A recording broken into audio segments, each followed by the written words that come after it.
pessoal, tudo bem? Eu sou o pastor Giovanni, eu tenho uma palavra de Deus para o seu coração. Nós estamos na nossa série sobre a eclesiologia, que é a ciência, o estudo, que fala acerca da igreja do Senhor Jesus. Nós já falamos alguns vídeos sobre isso. É muito importante que o crente conheça a eclesiologia, essa doutrina fundamental da teologia sistemática, a doutrina acerca da igreja, do entendimento do que a Bíblia Sagrada, do que as Escrituras falam sobre a igreja, tá bom? E o nosso tema de hoje é o que é a igreja invisível. O que é a igreja invisível? Nós já falamos rapidamente um pouquinho sobre isso, mas vamos nos aprofundar ainda mais sobre esse assunto tão especial. Se você ainda não nos segue, clique aqui no link do YouTube, siga-nos nas redes sociais. Aqui em cima também tem o nosso site da Igreja Batista Betel para você assistir nossos cultos, nossas programações. E o nosso Instagram também está aqui na tela superior à sua direita, tá bom? Que Deus abençoe a sua vida e o seu coração. Vamos lá nessa jornada através da palavra de Deus. Então, em primeiro lugar, nós já falamos um pouquinho sobre isso, né? A igreja como o corpo de Cristo. Existe a igreja invisível ou mística e a igreja visível, que são aquilo que aparece, né? As denominações, as instituições cristãs e tal, a igreja visível. Então, como nós temos falado, né, um pouquinho sobre esse ensino de Jesus, a igreja é tanto mística, invisível, como também visível. Por causa da importância desse assunto, né, sobre esse entendimento sobre a igreja, sobre a visitação de Deus com relação ao seu povo, é necessário vermos aquilo que a palavra de Deus nos fala acerca desses dois aspectos da igreja. A igreja invisível, universal, como nós já vimos, e a igreja visível, que é a igreja visível, que é a nominal, a de profissão, né? Que nós realmente, que é o que a gente conhece geralmente sobre a igreja. A igreja invisível, Deus sabe quem são aqueles, de todos os tempos, de todas as eras, como nós já falamos, ao longo de toda a história da igreja, desde Atos 2 até o arrebatamento da igreja. E a igreja visível é essa igreja que a gente vê no dia a dia, através das observações, das denominações, que a gente vê, né, muitas delas com muitas falhas, porque tem homens imperfeitos, né, e todas essas confusões. Então a gente tem que distinguir muito bem entre as duas, né, não atribuir à igreja invisível algo que é da igreja visível, né, da igreja visível. A gente precisa tomar esse cuidado. Para que a gente possa manter esse equilíbrio através das Escrituras, é necessário enfatizar aquilo que Deus enfatiza na sua palavra. Ou seja, através do Novo Testamento, a palavra igreja, eclésia, como eu já falei para vocês, ela aparece 114 vezes. 114 vezes, ou seja, aparece muito. É um termo que aparece muitas vezes na palavra de Deus. 90% das vezes refere-se a uma congregação local, ou seja, a igreja visível. E em uma data localidade, ou seja, numa área geográfica específica, como por exemplo a igreja de Éfeso, a igreja em Colossos, a igreja em Tessalônica, e daí que surgiram até as próprias cartas paulinas. Então, dizer que Deus não está interessado na igreja local é não colocar ênfase onde Deus coloca. E Deus coloca a igreja local, a igreja visível, de determinada localidade, determinada área geográfica, tem sim a sua importância do ponto de vista de Deus. Infelizmente, nos dias de hoje, nós vemos muitos desigrejados, frustrados, feridos, machucados com as suas igrejas locais, que muitas vezes se tornam isolados, né? Nas suas feridas, nas suas mazelas, e se afastam da igreja local, o que é um equívoco. Nós temos ensinado isso aqui através dos vídeos. Se você não está sendo bem alimentado, né? Não está em comunhão com uma igreja local em determinado lugar, por quer seja que qualquer aspecto que venha você atribuir, você precisa participar num outro local que assim você achar mais conveniente, direcionado pelo Espírito Santo, debaixo de oração, para que você realmente seja alimentado, cuidado, preste conta a outros irmãos e tenha coinonia, que é a comunhão com os demais cristãos. Então, claro que Deus reconhece a igreja invisível também. Além da visível, ele reconhece a invisível, ou também a gente chama ela de mística, que é essa igreja universal, que é composta de todos os crentes. A igreja invisível é composta de todos os crentes, de todas as eras, vivos ou mortos, ao longo de toda a história da igreja. De fato, a Bíblia diz lá em Hebreus 11:40, eles, ou seja, dessa igreja invisível, mística, universal, sem nós, que estamos numa igreja local, não são aperfeiçoados. Então, existe uma conexão entre essas duas igrejas, a igreja invisível e a igreja visível ou local. É muito importante que nós não menosprezemos, amados, o que Deus proveu, o que Deus gerou através de uma assembleia local, de uma comunidade de fé local, geográfica, estabelecida numa cidade e região. Então vamos lá adentrar nessa primeira temática, o que é a igreja invisível em primeiro lugar. Depois nós vamos tratar mais sobre a igreja visível. A igreja invisível, amados, é a corporação de crentes em Cristo, como eu já falei, de todas as eras, vivos e mortos, que são diferentes do mundo em virtude da vocação que receberam de Deus. Ou seja, são homens e mulheres que saíram do mundo corrompido, dessa geração perversa, e foram chamados em virtude da sua vocação, receberam a Jesus e agora caminham com Deus. A palavra igreja, eclésia, significa os chamados para fora. Fora de onde?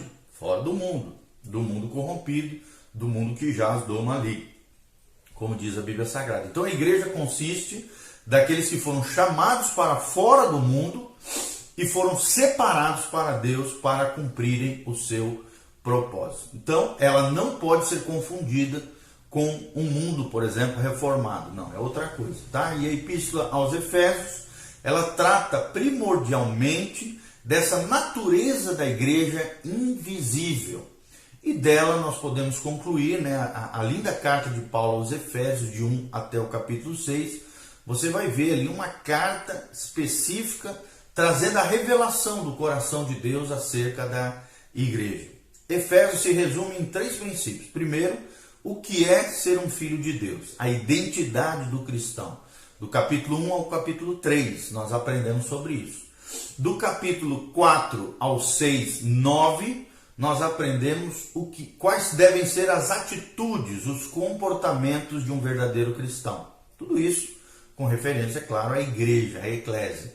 E no final de 6:10 até o finalzinho do capítulo 6, nós vemos como tornar-se um guerreiro espiritual de Deus. Então, Efésios se divide nessas três grandes verdades. Qual é a identidade do cristão ou da igreja de Jesus? Qual deve ser o comportamento da igreja ou do cristão?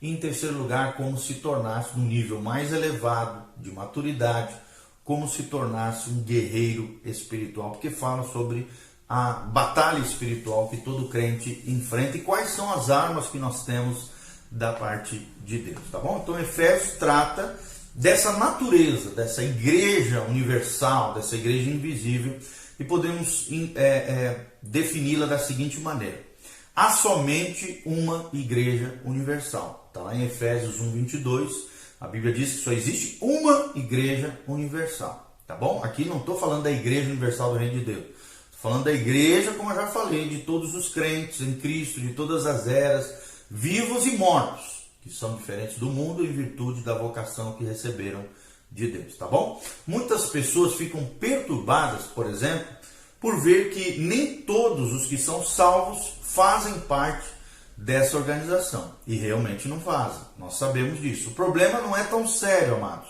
quando você reconhece que está de passagem, como outras, como ela estão discutindo coisas invisíveis, né?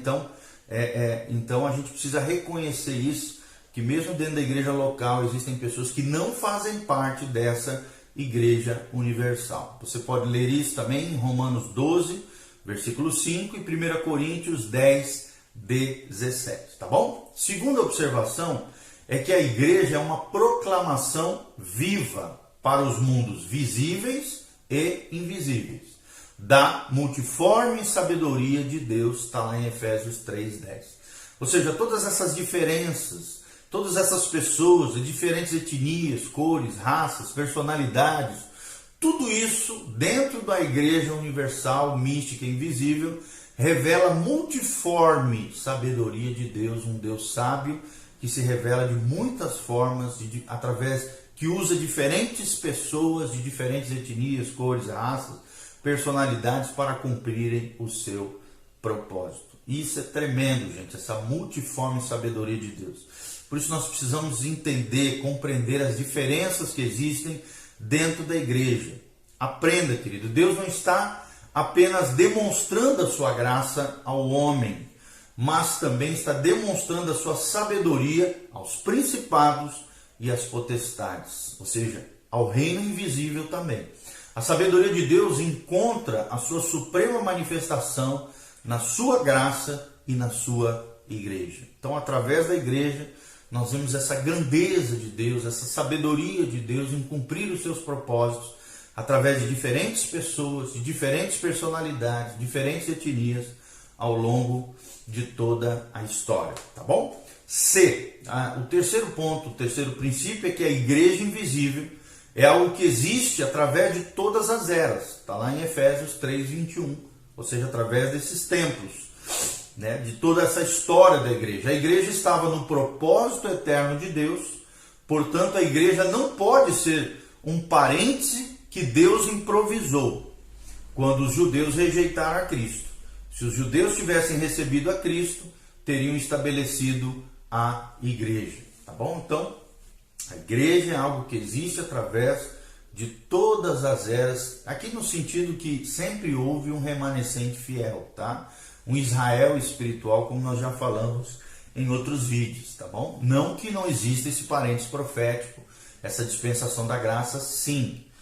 Aqui está falando no sentido que Deus não foi pego despercebido, Deus já sabia da rejeição por parte de Israel, e tanto o Israel espiritual do Antigo Testamento, como o novo Israel espiritual, na dispensação da graça, formam uma só igreja, um só povo espiritual, essa igreja universal mística de Deus, tá bom? Então os propósitos de Deus não fluem meramente através da igreja, como fluem através do mundo, mas fluem para a igreja. O objetivo final de Deus é levar esta igreja à glória eterna, né? Ou seja, aqui é uma referência ao céu, ao arrebatamento da igreja, à ressurreição dos justos.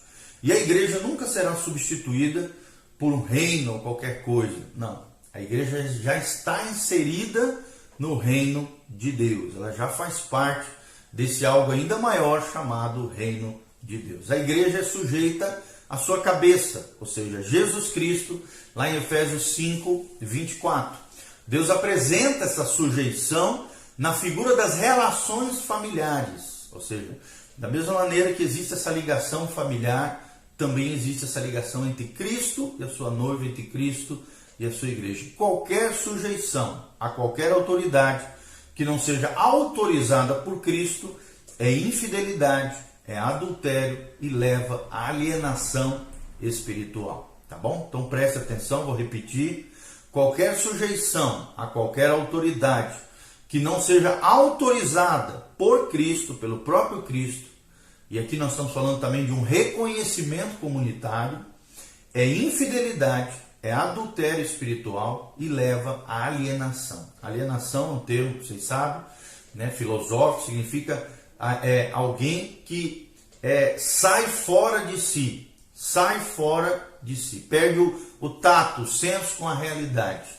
Infelizmente, nós sabemos que temos muitos crentes hoje alienados, né, longe dessas realidades espirituais, desses princípios orgânicos da teologia bíblica, do ensinamento de Deus, da palavra de Deus. Outra coisa muito importante: a igreja é remida por Cristo. Ela foi redimida, remida, restaurada pelo próprio Cristo e, portanto, está sendo, né, restaurada pelo próprio Cristo. E é amada pelo próprio Cristo, assim como Paulo revela em Efésios 5:25, naquele trecho que ele fala da relação entre o esposo e a esposa, entre Cristo e a igreja. Ou seja, o amor de Deus, o plano da redenção são particularmente e peculiarmente relacionados com a igreja. Da mesma forma como o marido tem uma relação exclusiva com a sua esposa, que difere das suas relações com relação a todas as outras mulheres. Então, da mesma maneira que o marido tem uma relação exclusiva com a sua esposa, de fidelidade, lealdade, de amor, de intimidade, Cristo assim tem com a sua igreja universal, igreja mística, a verdadeira igreja de todos os tempos, de todas as eras, que são chamados por Deus para o cumprimento do seu propósito. A igreja também, amados, deve ser sem mancha nem ruga, como noiva adornada, diz a Bíblia. E para que ela possa ser apresentada para o seu noivo no dia do arrebatamento da igreja, é o que diz Efésios 5:25. Ou seja, potencialmente, a igreja invisível já está nessa condição por causa da obra de Cristo, do sangue de Jesus, por esse posicionamento dela, da igreja verdadeira, mística, invisível, universal, como nós estamos falando, ela já está nessa posição de fé, de graça, de purificação, sem mancha e nem ruga. Então, à medida que se aproxima o fim de todas as coisas, né, todo esse perfil profético que nós estamos falando, Deus deseja levar a nossa experiência ao nível da nossa potencialidade em Cristo. Isso aqui é muito importante, gente. O nosso posicionamento é em Cristo, que aparece diversas vezes na Bíblia. Se você está em Cristo, você é nova criatura, as coisas velhas já passaram, isso que tudo se faz novo na sua vida. Aqui está falando da regeneração, do novo nascimento. Todos aqueles que nasceram de novo, que foram regenerados e que continuam caminhando na graça de Deus, na obediência a Deus, na fé bíblica, verdadeiramente estão em Cristo, sem mancha nem ruga, lavados pelo sangue do Cordeiro imolado. Outra coisa muito importante para nós encerrarmos: a igreja é nutrida e amada por Cristo. Quem nutre a sua noiva, quem cuida dela, é o próprio Jesus, Efésios 5:29.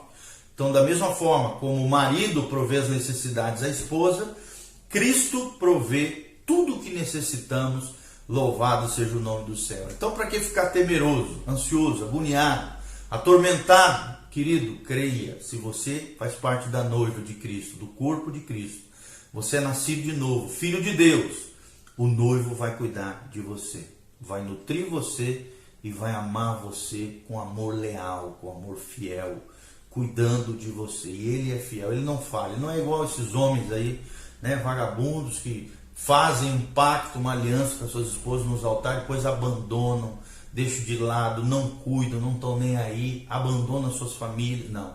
Jesus é o amigo leal, é o Senhor fiel, é aquele marido que nutre e ama a sua esposa, a noiva, a igreja, nós, os nascidos de novo, aqueles que somos filhos de Deus. Ele é leal, ele é fiel, ele cuidará de nós. Então receba essa palavra de graça sobre a sua vida. E por último, a igreja é uma com Cristo, que está falando de unidade. Efésios 5:32. Cristo é a cabeça ressuscitada da igreja. E da mesma forma como a nossa cabeça natural é uma unidade, né? A nossa cabeça aqui com o corpo natural, Cristo, o cabeça, é uma unidade com o seu corpo, que é a igreja. Da mesma forma como a cabeça também contém o cérebro e dirige o corpo natural, Cristo deve dirigir também a sua igreja. Amém? A igreja pode ser comparada também na Bíblia Sagrada como um edifício, um templo de Deus. A igreja é um templo de pedras vivas edificadas por Deus e habitada por Deus. O templo, né, atual é edificado ao redor do verdadeiro altar de Deus, aspergido pelo sangue de Cristo, colocado sobre Jesus, sobre Cristo, a pedra angular, sendo ele o lugar de sacrifícios espirituais e de adoração a Deus. Este é o templo que Deus está restaurando nos últimos dias. A igreja também deve ser a plenitude de Cristo, está lá em Efésios 1:23. A igreja deve ser o lugar onde são encontrados todos os atributos de Deus em proporção adequada. A igreja deve ser aquela agência visível que tem o conhecimento do amor de Cristo e que expressa a plenitude de Deus para o mundo aí fora, é o que nós vemos em Efésios 3,19. Esse é o alvo final, o propósito da igreja. Chegar, como diz em Efésios 4,13, chegar à perfeita varonilidade, à medida da plenitude da estatura de Cristo, ou seja, que eu e você sejamos semelhantes a Jesus, Efésios 4,13. Isso terá um lugar experimentalmente, é claro, na plenitude dos tempos de Deus, conforme Efésios 1,10. A igreja é o corpo de Cristo, presta atenção, Efésios 1,23. E o significado disso será, nós iremos falar em vídeos posteriores. A igreja também é o exército do Senhor, para dar batalha espiritual, como nós falamos, aos poderes das trevas. É o que nós vemos em Efésios 6, de 10 em diante, como eu já falei. E a Igreja Universal expressa, então, essa união mística de todos os crentes em todas as épocas, em um corpo espiritual, para a habitação do Espírito Santo, tendo Jesus Cristo como seu cabeça. Não é uma união que possa ser vista atualmente, no sentido visível, mas é uma realidade espiritual diante dos olhos de Deus. Amém? Tomara que você faça parte dessa igreja invisível, universal, de todos os crentes, de todas as eras, de todas as épocas, que foram chamados para um propósito, que foram lavados pelo sangue de Jesus e que promoverão a glória de Deus sobre toda a terra. Esse é o nosso chamado, sermos regenerados, sermos santificados, para que um dia sejamos glorificados no arrebatamento da igreja ou na ressurreição dos santos, se assim estivermos já dormindo, como diz a palavra de Deus, tá bom? Espero de alguma maneira trazer essa revelação ainda maior da eclesiologia, que é o estudo sobre a igreja, que você compreenda, entenda a grandeza da nossa vocação, do nosso chamado, a nossa herança, o que é ser igreja de Cristo. E eu te desafio, seja igreja do Senhor. Não apenas frequente uma igreja, mas seja você igreja de Jesus. Vem ser igreja. Nós temos até uma hashtag na nossa igreja, nas nossas mídias sociais, que a gente usa hashtag Vem ser igreja. E nós estamos numa campanha chamada Campanha Socorro Bem Presente, para ajudar os irmãos, as pessoas da nossa sociedade que estão sofrendo em meio a essa pandemia, com fome, com escassez de mantimento, de alimento. Nós estamos ajudando mais de 162 famílias. Se você quiser, vem ser igreja, e quiser ser igreja conosco, entre no nosso site betelonline.com.br. Ali nós temos dados para que você possa nos auxiliar, nos ajudar. E entre lá, tem um link, um bannerzinho dessa campanha, entre lá tem todas as informações.